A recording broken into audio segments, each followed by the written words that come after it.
a lazy Sunday afternoon, there are a few things that would motivate one to leave the comfort of one's bed, the warmth and luxurious protection of one's Ndtv.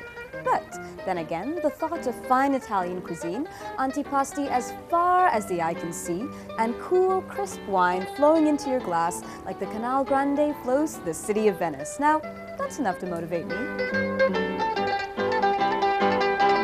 So here I was on a lazy Sunday at Italia in the Park Pod Hotel to spend my afternoon nibbling upon focaccia and parmigiano, salami Milano. It all rolled off the tongue so poetically, and knowing Chef Rajesh and the chefs at the Park Hotel, I was quite certain it would have a similar effect on my palate. The Sunday lunch at Italia is aimed at showcasing all the best parts of Italian food. We have pizzas, pastas, panini, a large spread of antipasti, which is a very important part of Italian food. So, like how the food is at Italia, it's supposed to be very simple, flavorful, and that's the underlying concept behind all the food over here, and that's what we've tried to stick to at the lunch as well. Well, antipasti literally means before the meal, but with the elaborate spread I have here, I'm a little worried I might end up making a meal out of my before the meal nibbles. Now, antipasti can also usually be categorized into the 4 groups: meats, olives, vegetables, and cheese. And the spread had a little bit of all of that.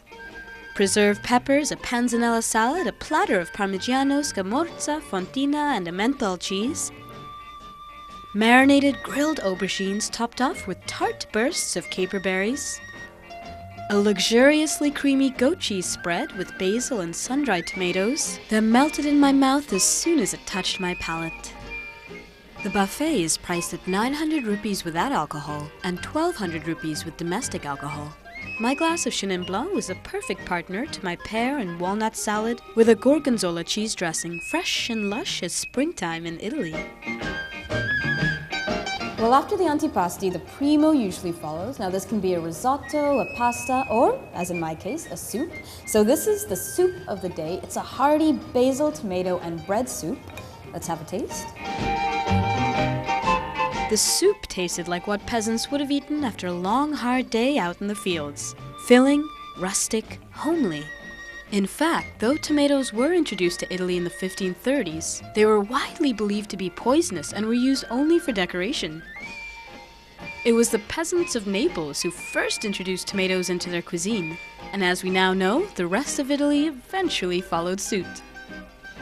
And just when I thought I was filling up, the live pasta counter caught my eye.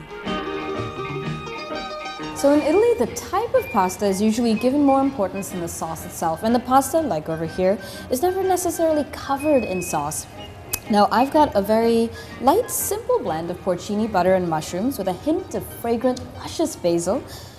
The pasta was simple and light, and faster than I could say presto, another dish arrived. The panini of the day, lightly toasted and stuffed with artichokes and grilled aubergines. So much food, and I haven't even made it to the main course yet. But according to me, the Italians have the system down. Long, leisurely meals, multiple courses interspersed with fresh sips of wine, each bite, each sip savored. Speaking of which, another course is just on its way. The pizza with cacciatore-style chicken presented itself with self-assured pride and finesse, as if aware of its own deliciousness. Now, cacciatore literally means hunter in Italian, and a preparation alla cacciatora, or hunter style, often involves braised chicken or rabbit, mushrooms, tomatoes, onions, bell peppers, and herbs, sometimes with a dash of wine. Well, my hunt for a divinely delicious pizza was over. Here it was. And at long last, without further ado, I arrived at the main course. Stuffed but still unable to resist temptation, I beheld the beauty of what was before me. Baked tender fish with tomatoes, olives, and capers, and semolina gnocchi in a mixed mushroom ragu. The more well-known gnocchi is potato gnocchi. That's more what everyone's familiar with. But there's also another preparation which is made out of semolina, which is called gnocchi romana. And this is a classical dish of Rome. It's prepared in a Roman style, which is made with semolina, milk, parmesan, and butter. So it's set and then we bake it with cheese. So the dish that you have sampled is served with a mushroom ragu, which has got button mushrooms, morel mushrooms, and the sauce is basically made out of a reduction of cream and butter. Very simple but delicious. The sweet scents rejuvenated my appetite, and slowly but surely I did justice to the fragrant spread laid out before me. After a little break and a few more sips of wine, dolce or dessert was just around the corner. Well, the desserts for me were either a hit or miss. The miss was the panna cotta. It was a bit too thick and heavy for my liking. But the hits I have right here, the rosemary apple cake, which was homey, tastes like mom made it, and a slightly more sinful dessert on the side, the chocolate Grand Marnier pot, which is creamy and lush and absolutely divine.